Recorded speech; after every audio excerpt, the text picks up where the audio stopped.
pelatihan pengolahan sampah. Bagaimana kabarnya hari ini Sobat Lingkungan dimanapun berada? Semoga kita selalu diberikan kesehatan serta kelancaran rezeki, dan tentunya semoga kita juga tetap semangat mengikuti pelatihan pengolahan sampah ini. Sobat, pada pertemuan kita kali ini kita akan membahas tentang subtopik yang kedua dari topik yang kedua ini. Nah, topik yang akan kita bahas pada pertemuan kita kali ini yakni daur ulang sampah. Nah, mungkin sahabat-sahabat juga sering sekali mendengar daur ulang ya, kata daur ulang. Dan kata daur ulang ini banyak sekali digunakan ataupun banyak sekali digaungkan dalam proses-proses pengolahan sampah ataupun oleh aktivis-aktivis pencinta lingkungan. Nah, oleh karena itu kita akan bersama-sama mempelajari apa sih definisi daur ulang sampah tersebut. Kemudian sampah jenis apa sih yang bisa didaur ulang?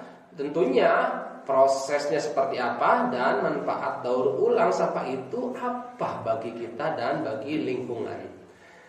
Sobat, yang pertama kita akan mempelajari tentang definisi dari daur ulang sampah. Apa sih definisinya? Daur ulang sampah didefinisikan atau diartikan sebagai proses mengubah sampah, barang sisa ataupun limbah agar bisa digunakan menjadi barang baru yang memiliki nilai yang berguna. Itu adalah definisi dari daur ulang sampah. Artinya ataupun singkatnya, daur ulang sampah ini merupakan proses mengubah barang bekas menjadi barang baru yang memiliki nilai guna. Nah, tujuan dari daur ulang sampah tersebut tentunya untuk mengurangi sampah ya, yang kemudian nanti akan menghasilkan polusi jika tidak dikelola dengan baik. Dan tentunya daur ulang sampah juga memiliki tujuan untuk mengurangi bahan baku baru untuk membuat produk-produk baru yang berguna. Artinya dengan memanfaatkan limbah ataupun barang bekas, kita bisa menciptakan barang baru dengan kualitas yang sama serta memiliki nilai guna juga yang sama. Nah, manfaat dari daur ulang sampah ini yang pertama bisa mengurangi sampah tentunya, apalagi jenis-jenis sampah yang anorganik serta sulit diurai. Ini umumnya bisa didaur ulang kembali seperti sampah plastik, kemudian kaca, logam, styrofoam dan lain-lainnya.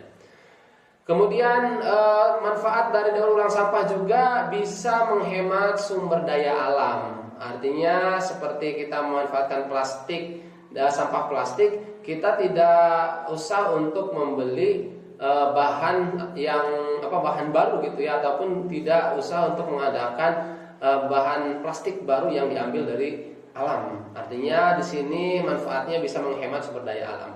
Kemudian tentunya manfaat dari daur ulang mengurangi polusi dan pencemaran lingkungan, kemudian menghemat energi, dan satu lagi karena daur ulang itu bisa memiliki nilai ekonomis, yang artinya proses daur ulang ini juga bermanfaat untuk menciptakan lapangan kerja. Nah, selanjutnya sobat lingkungan semuanya, jenis-jenis sampah apa sih yang bisa digunakan ataupun didaur ulang menjadi produk baru yang memiliki nilai guna? Nah, ini tidak semua jenis sampah yang bisa dapat didaur ulang. Umumnya sampah-sampah yang didaur ulang ini adalah sampah-sampah plastik, kemudian kertas, kaca, logam, dan sampah elektronik. Artinya untuk mendaur ulang sampah-sampah ini nanti harus dilakukan pemilahan terlebih dahulu. Terlebih kalau kita masih menemukan sampah-sampah yang memang masih tercampur aduk. Artinya nanti diperlukan proses-proses pemilahan.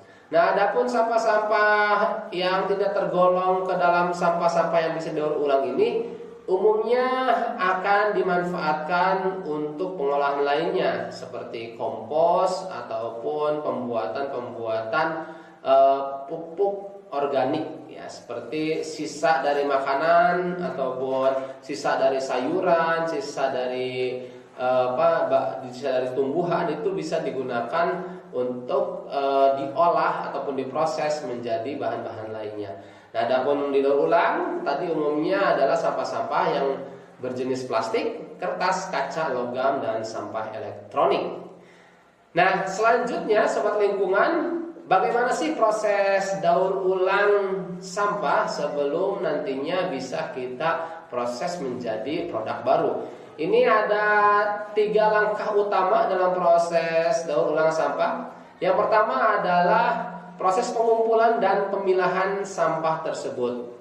Nah, sampah-sampah yang kita temukan kita kumpulkan dan tentunya harus dipilah. Karena untuk pemilahan sampah ini, karena untuk proses daur ulang sampah ini harus sampah-sampah tertentu saja sesuai yang akan digunakan ataupun produk yang akan dibuatnya.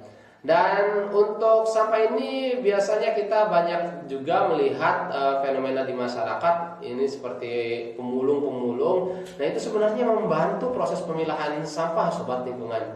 Artinya mereka tidak sembarangan mengambil sampah-sampah untuk mereka ambil gitu. Mereka mengambil sampah-sampah tertentu seperti sampah plastik, kertas, kaca, logam ataupun sampah elektronik yang kemudian akan mereka kumpulkan ke pengepul sampah, dan nanti pengepul sampah akan memberikan ke produsen ataupun ke pengelola gitu ya, ke pengelola sampah tersebut untuk dijadikan bahan pembuatan produk barunya.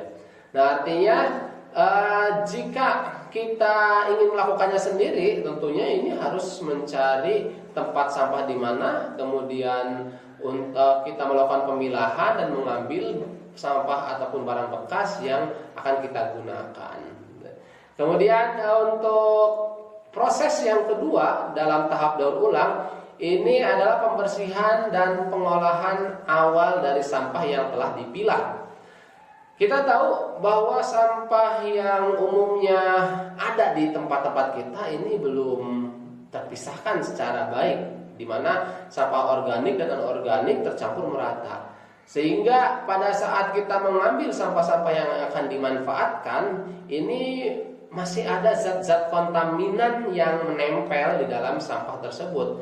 Kita ambil contoh adalah sampah plastik. Karena sampah plastik biasanya menjadi pembungkus, ya pastinya akan ada sisa-sisa sisa-sisa makanan contohnya, ataupun sisa-sisa sampah lainnya yang menempel. Begitupun dengan sampah kaca ataupun logam dan sampah lainnya yang bisa didaur ulang, pasti harus dibersihkan terlebih dahulu. Nah, pembersihan ini berfungsi untuk menghilangkan kontaminan, sehingga nanti sampah yang akan kita kelola adalah benar-benar bahan yang ingin kita ambil gitu ya, yang ingin kita gunakan dalam pembuatan produk tersebut. Kemudian setelah melakukan pembersihan, ya, membersihkan dari kontaminan baik itu berupa dengan air ataupun dengan metode lainnya, tahap selanjutnya adalah pengolahan awal. Pengolahan awal biasanya ini berupa penghancuran ataupun pencacahan dari sampah-sampah yang akan diolah menjadi produk baru, misalkan plastik ataupun kaca, yaitu dicacah terlebih dahulu ataupun dihancurkan sehingga nanti menjadi benih ataupun biji dari kaca ataupun dari plastik tersebut. Nah, setelah dilakukan proses yang kedua, yakni pembersihan dan pengolahan awal, maka selanjutnya adalah proses daur ulang sampah tersebut. Proses daur ulang biasanya dilakukan oleh produsen-produsen tertentu, dan dari tempat pemilahan itu biasanya dikirimkan langsung. Tapi jikalau sobat lingkungan bisa memprosesnya secara langsung, itu langkah lebih baiknya. Dan artinya itu menjadi nilai plus bagi sobat lingkungan di semuanya. Terima kasih sobat lingkungan, semoga bermanfaat. Tentunya tetap jaga lingkungan kita dan bijak mengelola sampah. So clean today, better tomorrow.